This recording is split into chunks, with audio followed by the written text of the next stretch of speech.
నమస్కారం, నేను Sahasra. Welcome to our channel. ఇవాళ ఉదయం 5:40 తాడేపల్లిగూడెంలో వైసీపీ కార్యాలయం కూల్చివేత జరిగింది.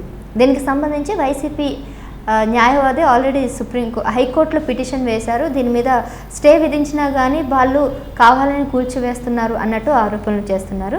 మరి ఈ అంశం గురించి మనం మాట్లాడదాం దుర్గావర్ధమాని గారితో. నమస్తే మ్యామ్. నమస్తే. తాడేపల్లిలో అక్రమ కట్టడాలని చెప్పేసి వైసీపీ కార్యాలయాన్ని కూల్చివేశారు టీడీపీకి సంబంధించిన అధికారులు కానీ ఇప్పుడున్న ప్రభుత్వం కానీ వాళ్ళు ఏం చెప్తున్నారంటే స్టే విధించారు, హైకోర్టుకు వెళ్ళాము, అయినా ఇలా చేయడం అన్యాయం కదా అని అంటున్నారు. అండ్ ఎలా సమర్థిస్తారు మరి దీన్ని? ఇప్పుడు న్యాయ అన్యాయాలు పక్కన పెడితేనండి, ఆల్రెడీ వీళ్ళు నోటీస్ ఇస్తే వాళ్ళు స్పందించలేదు. ఎవరు? వైసీపీ వాళ్ళు. నెంబర్ 1.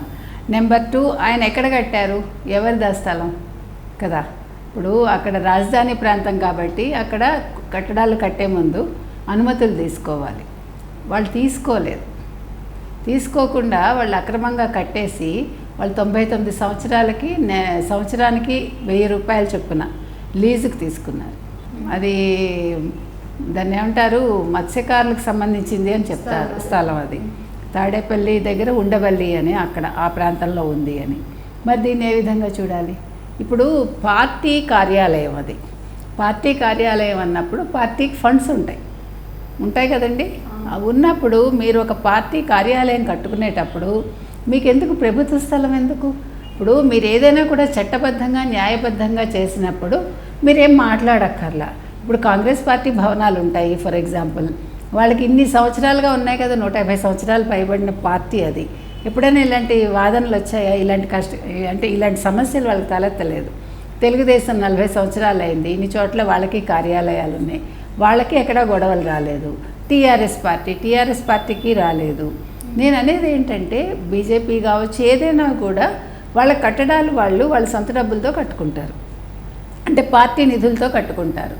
మరి అలాంటప్పుడు ఈయన చక్కగా చట్టబద్ధంగా ఒక స్థలం కొనుక్కుని పార్టీ ఆఫీస్ కోసం కట్టుకుని నిధులు కావాలంటే బోల్డ్ మంది ఇస్తారు పార్టీ కోసం, లేదా కార్యకర్తలు ఇస్తారు. అందులో ఏముంది? ఎందుకు ప్రభుత్వ స్థలం ఎందుకు తీసుకోవాలి? మనం తీసుకున్నారయ్యా, మీరు కొనుక్కోలేదు కదా, లీజుకు తీసుకున్నారు. లీజుకు తీసుకుని ఎంతకాలం నడుపుతారు దాన్ని? ఒక పని చేస్తే మనం సక్రమంగా చేసామనుకోండి, అనిపించుకోకర్లే. అసలే కష్టాల్లో ఉంది పార్టీ. ఇప్పుడు నిన్న ఆయన అసెంబ్లీకి వచ్చారు ఫర్ ఎగ్జాంపుల్, 5 నిమిషాల ముందు వచ్చారు, 5 నిమిషాల్లో వెళ్ళిపోయారు. ఆయన ఏం చెప్తున్నారు కార్యకర్తలకు కానీ ఎమ్మెల్యేలకు కానీ కదా? ఇప్పుడు మీరు భరోసా ఇవ్వాలి. ఇప్పుడు పార్టీ అనేది మనం ఎందుకు పెడతాము? చాలా కాలం ఉండాలి, నిలబడాలి, మనం కూడా మంచిగా ఒక ఎమ్మెల్యేగానో ఒక రాజకీయ నాయకుడుగానో మన ప్రస్థానం బాగుండాలి, మంచి పేరు తెచ్చుకోవాలి అని కదా ఎవరైనా పార్టీలు పెడతారు. సరే, మీరు పార్టీ పెట్టారు, నిన్నను మీరు ఆ రకంగా చేయటం అనేది ఎమ్మెల్యేల్లో ధైర్యం నింపుతుంది? అది నింపదు కదా. ఒక ఎమ్మెల్యే స్థాయి వ్యక్తి, నిన్నటి వరకు ముఖ్యమంత్రి, ఇప్పుడు మాజీ ముఖ్యమంత్రి, ఒక స్థాయి వ్యక్తి ఆ రకంగా వచ్చి వెళ్ళిపోవటం దేనికి సంకేతాలు ఇవన్నీ? నేను అనేది ఇప్పుడు మీరు పార్టీ పరంగా అలా ఉన్నారు, ఇక్కడ భవనం విషయానికి వస్తే ఈ రకంగా ఉంది. మీరు అన్యాయాల గురించి మాట్లాడటం ఏంటి?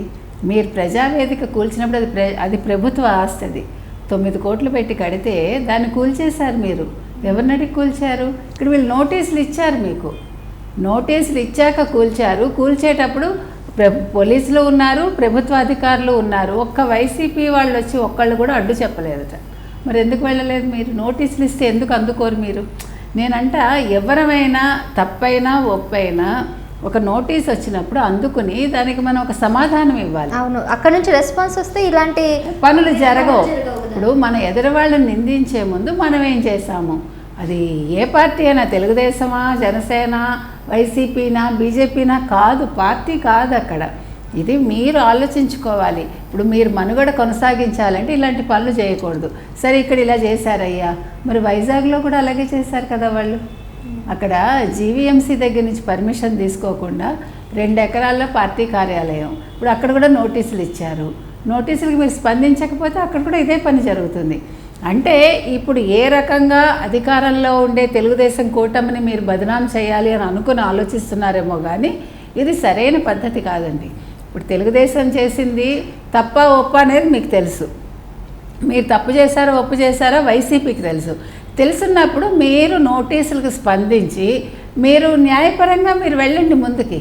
ఆల్రెడీ మేము స్టే తెచ్చుకున్నాం అన్నారు. మీరు స్టే తెచ్చుకోవడానికి ముందే తెలుగుదేశం వాళ్ళు కోర్టులో వేశారు, రిట్ వేశారు. వేస్తే అక్కడ దీని మీద ఇది కట్టద్దని వాళ్ళు స్టే ఇచ్చారు, కోర్టు అప్పుడు స్టే ఇచ్చింది. సో ప్రొసీజర్ ప్రకారమే వెళ్ళారు. వెళ్ళినప్పుడు మీరు కూడా ప్రొసీజర్ ప్రకారమే వెళ్ళండి. అంతేగాని దీని గురించి అని ఇవాళ అంబటి రాంబాబు బయటకు వచ్చి ఏంటి తెలుగుదేశం మమ్మల్ని బతకనివ్వరా, అప్పుడే మీ ఇది కట్టడాలు కూల్చేస్తున్నారు, మీరు ఏంటి విధ్వంసాలు చేసేస్తున్నారు, రౌడీ రాజకీయం మొదలైంది, మమ్మల్ని అన్నారు మీరు చేస్తున్నారా అని అంటున్నారు. మీరు మీ సూపర్ 6 అమలు చేశారా? సూపర్ 6 ఎందుకు అమలు చేయరు? జూలై 1 నుంచి సూపర్ 6 మీకు అర్థం కావట్లా.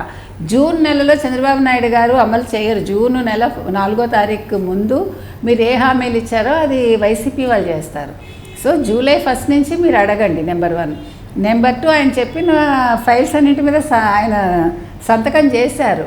సూపర్ 6 సంతకం చేయకపోయినా వచ్చే నష్టం లేదు, అవి సంక్షేమ పథకాలు, అవి చేస్తారు. ఆయన అమలు చేయకపోతే మీరు నిలదీయాలి, ఎవరినైనా నిలదీయాలి. మనకి తెలుగుదేశమా లేకపోతే వైసీపీనా మనకు సంబంధం లేదు. మనకి సంబంధం వాళ్ళు చెప్పిన మాట అమలు చేశారా లేదా అంతవరకే మీకు నాకు.